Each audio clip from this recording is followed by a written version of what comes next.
ГСП онлайн. Городские новости сейчас.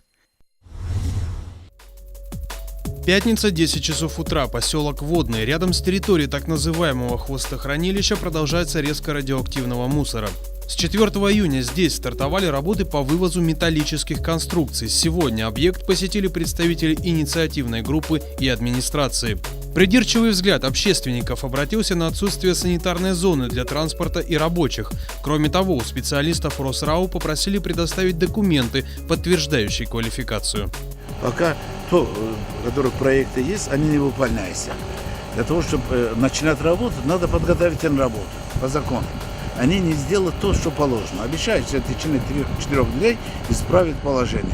Если не исправить, мы поднимем вопрос, остановить работу, пока согласно закону, как надо делать. 9 июня первая партия радиоактивного металла уже была вывезена с Водного в город Сосновый Бор Ленинградской области. Осталось еще 70 тонн.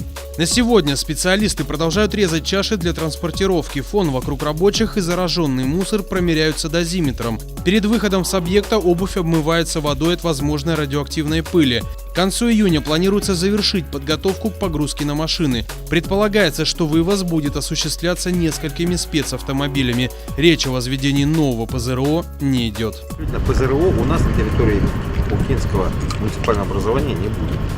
Значит, будет проведена независимая общественная экологическая экспертиза, которая даст ответ на вопрос, каким образом нам реабилитировать загрязненные территории поселка Водный. После этого, так сказать, будут приняты все необходимые решения по обеспечению безопасности, радиационной безопасности жителей.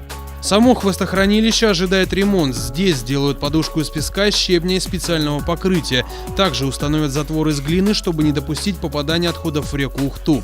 Как пояснили Игорю Михелю специалисты на объекте, к концу 2015 года опасная ситуация с хвостохранилищем должна быть ликвидирована.